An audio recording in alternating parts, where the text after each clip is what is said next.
중진들의 컷오프만큼 좀 주목을 끌고 있는 분 바로 추미애 전 장관 그리고 영입 인재로 다시 들어온 복당한 이현주 전 의원 공천 결과 오늘쯤 나오지 않냐 싶었는데 결론이 안 났죠. 자, 민주당에서는 여전사 3인방이라고 선전을 하고 있습니다. 추미애, 전현희, 이현주. 그런데 이현주 전 의원 갈 곳이 지금 마땅치가 않은 것 같아요.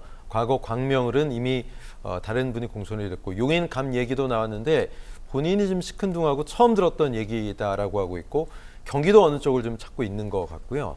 전현희 전 위원장은 이미 공천이 돼서 지금 출마를 준비를 하고 있죠. 김대현 평론가 어떻게 보십니까? 왜 두 분에 대해서 이렇게 고민하고 있을까요? 글쎄 뭐 좀 전에 말씀드렸던 기동민, 홍영표, 안민석 이 세 분이 컷오프 됐지 않습니까? 네.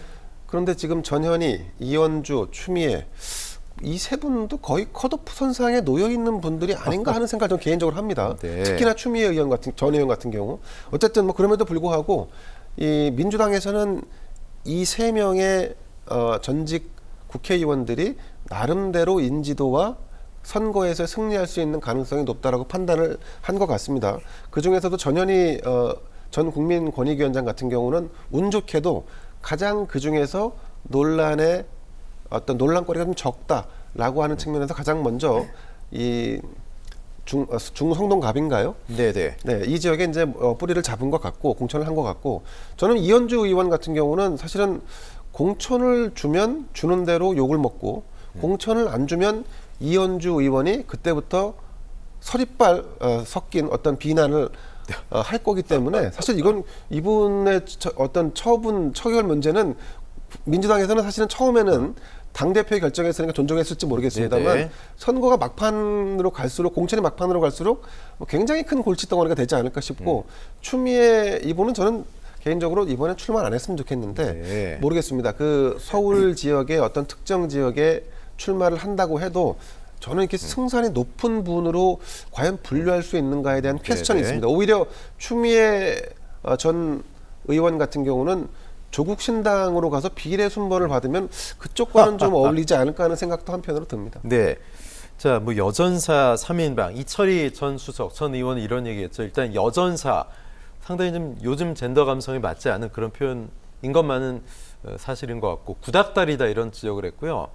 자, 전사면 사실 전쟁터 어디든 불리한 지역 나가서 싸워서 이겨야 되는 게 전사 아닙니까?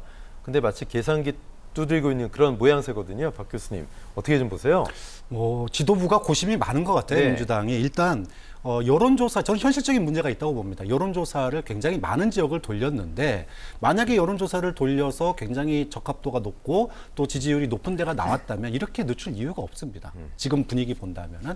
그런데 결과적으로 좋게 나오는 지역이 그렇게 많지가 않은 것 네. 같아요. 그러다 보니까 고심이 크다. 또 두 번째 고려사항은 지금 임종석 그 논란 그리고 또 홍영표 논란 이렇게 지금 큰 산을 넘고 있습니다. 근데 여기에 만약에 이현주 의원이 좋은 지역에 만약 공천이 된다 전 의원이 이렇게 되면 민주당 지지층이 난리가 납니다. 더 시끄럽겠죠. 그렇죠. 네. 그렇기 때문에 일종의 숨고르기에 들어간 거 아니냐. 그리고 좋은 자리 주기도 쉽지가 않습니다. 그렇게 본다면 이현주 전 의원이나 추미애 전 장관 같은 경우에 좀 공천이 거의 마지막에 되거나 또는 네. 조금 쉽지 않은 자리에 공천이 될 가능성이 현재로서는 높다. 그렇게 봐야 되겠죠. 예.